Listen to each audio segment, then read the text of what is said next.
वहीं உட்கார்ந்து बैठे அவளுக்கு बैठे தூக்கம் उसकी आंख வந்துருச்சு. लग गई। ஆனா तभी அப்பதான் उसको திடீர்னு ऐसे लगा அவளோட வயித்து कि மேல कोई யாரோ उसके தடவிட்டு இருக்கிற पेट மாதிரி पर அவளுக்கு हाथ பட்டது. फेर रहा है இப்படி और அந்த जैसे கை जैसे தடவ उसका தடவ हाथ பாவம் चल रहा था தீக்ஷாவோட வயித்துல दीक्षा को பயங்கரமா வலிக்க तेज दर्द का ஆரம்பிச்சிடுச்சு. एहसास हो रहा பாவம் था। அவளால அந்த वो வலியை दर्द के பொறுத்துக்க मारे முடியல. पसीना पसीना हो அப்புறம் அவ चुकी கண் थी முழிச்சதுமே और उसने பார்த்தா அவ आंखें खोली எதிரில तो விரிச்சு उसके போட்ட सामने முடியோட बिखरे बाल வெள்ளையான और முகத்தை கொண்ட सफेद ஒரு चेहरे பொம்பளை वाली औरत அவளோட बैठी வயித்தையே थी जो उसके தடவிக்கிட்டு पेट இருந்தா. पर अपना हाथ फेर रही थी। எல்லாத்தையும் பார்த்து ये பயந்து सब போய் देख தீக்ஷா कर பயங்கரமா दीक्षा கத்திட்டா. चीख पड़ी அதுக்கப்புறம் और उसके திடீர்னு அவ चीखते கண் ही முழிச்சுக்கிட்டா. उसकी आंखें खुली ஆனா இப்போ तो அவ उसने தன்னோட देखा வீட்டோட कि वो சோஃபால अपने தான் घर के உட்கார்ந்துட்டு सोफे पर இருந்தா. बैठी हुई है ஆனா எல்லா लेकिन பக்கமும் चारों இருட்டா तरफ இருந்தது. अंधेरा है। இது ये எந்த कैसा மாதிரியான सपना கனவு? था? அதுல अतुल இன்னும் வரலையா? अतुल नहीं आया अब तक। தீக்ஷாக்கு दीक्षा को தாகம் प्यास எடுத்தது. लग रही थी அவ உடனே तो குரல் उसने आवाज கொடுத்தா. लगाई, மஞ்சரி மஞ்சரி मंजरी எங்க இருக்க நீ? कहाँ हो तुम? ஒரு கிளாஸ் एक தண்ணி गिलास கூட. पानी दे दो। மஞ்சரி मंजरी தண்ணியை पानी எடுத்து ले आई। வந்தா. और उसने हमेशा की तरह घूंघट कर रखा था। दीक्षा ने पानी का गिलास लिया और मंजरी से बोली, நீயே तुम எப்பவுமே हमेशा முக்காட घूंघट में போட்டுக்கிட்டே क्यों இருக்க? रहती हो? அடுத்தவங்க माना कि முன்னாடி गांव की மூஞ்சியை प्रथा காட்டாம होती है இருக்கிறதுக்கு कि உங்க बाहर वालों के கிராமத்துல இது ஒரு सामने ஆச்சாரம்னு घूंघट எனக்கு नहीं उठाना தெரியும். चाहिए। ஆனா पर ஏன் मेरे எதிரில நீ सामने முக்காடு तो तुम இல்லாமலே घूंघट இருக்கலாமே? उठा सकती हो। நீ तुम என் मेरा மூஞ்சியை चेहरा பார்க்க देखना நினைக்கிறியா? चाहती हो? दीक्षा ने गौर किया कि मंजरी की आवाज दुख भरी लग रही थी ஆனா और தன்னோட उसने இன்ஸ்டிங்க்ட்ஸ் इस बात पर गौर न करते हुए कहा, ஆமா हाँ, நீ உன் अपना முக்காடை घूंघट எடுத்துரு. उठाओ। मंजरी मंजरी उड़ने ने तन्नोड़ एकदम अपना मुक्काड़ घूंघट எடுத்துட்டு उठाया और அவளோட उसको மூஞ்சியை देखकर பார்த்ததும் தீக்ஷா उसके கிளாஸ் हाथ கீழே से போட்டுட்டா. गिलास टूट गया அப்புறம் அவ और वो பயங்கரமா चीख கத்த पड़ी ஆரம்பிச்சிட்டா. क्योंकि ये वही औरत ஏன்னா थी அந்த जिसे பொம்பளை दीक्षा வேற ने யாரும் अभी अभी अपने கிடையாது. सपने में देखा था, தீக்ஷாக்கு கொஞ்ச जो நேரத்துக்கு उसके முன்னாடி पेट पर தூங்கி हाथ வந்த फेर रही அதே थी। பொம்பளை தான். आधा जला दीक्षा चेहरा। उड़ने वो दीक्षा कांदा उठ करने खड़ी लगी, हुई चीखती और सुनना। बोली, तुम मंजरी दीक्षा के पेट की तरफ इशारा करते हुए बोली, शैतान का बच्चा जो तेरे पेट में है, मैं उसे लेने आई हूँ। ये सुनकर दीक्षा अपने पेट पर हाथ रखते हुए कहती है, शैतान का बच्चा, ये क्या बोल रही हो तुम मंजरी? लेकिन तभी दीक्षा को ध्यान में आया कि उसका पेट तो खाली है, वो प्रेग्नेंट ही नहीं है। दीक्षा ने देखा कि उसका बच्चा कहीं गायब हो चुका था। दीक्षा घबरा कर बोली, ये सब क्या है? कौन हो तुम? क्या कर रही हो ये? मेरा बच्चा कहाँ है? तभी उसके कान में छोटे से बच्चे की खिलखिलाने की आवाज सुनाई दी और उसे लग रहा था जैसे कोई छोटा सा बच्चा हंस रहा है, खेल रहा है। मंजरी ने अपने एक हाथ से एक तरफ इशारा करके दिखाया और दीक्षा ने देखा कि एक छोटा सा बच्चा अपने घुटनों के बल चलता हुआ दीवार पर चल रहा है और उसकी नजर दीक्षा की तरफ थी। वो अजीब तरीके से हंस रहा था। ये देखकर दीक्षा चीख पड़ी और वहाँ से भागी। दीक्षा जिधर जाती उधर की खिड़की के दरवाजे बंद हो जाते।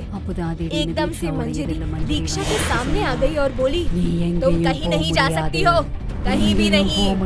अब तुम सिर्फ एक जगह जा सकती हो, अंधेरे की दुनिया में जहाँ बिल्कुल रोशनी नहीं है। दीक्षा हाथ जोड़ती हुई बोली, कौन हो तुम? ऐसा क्यों कर रहे हो मेरे साथ? मुझे छोड़ दो, मैं तुम्हारी मदद करूंगी, तुम जो चाहोगी मैं करूंगी।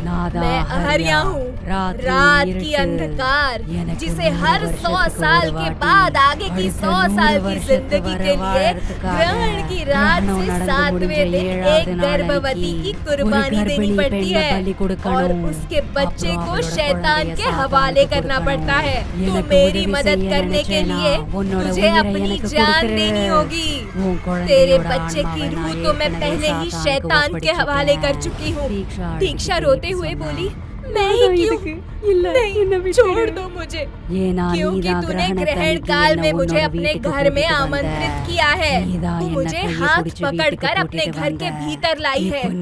वक्त आ गया है। इतना कहकर उसने दीक्षा को पकड़ा और उसे घसीटते हुए छत की तरफ लेकर आगे बढ़ने लगी। दीक्षा चीखती रही और मंजरी उसे छत पर ले जाकर नीचे धक्का देती हुई बोली, अहर्या की कुर्बानी स्वीकार हो।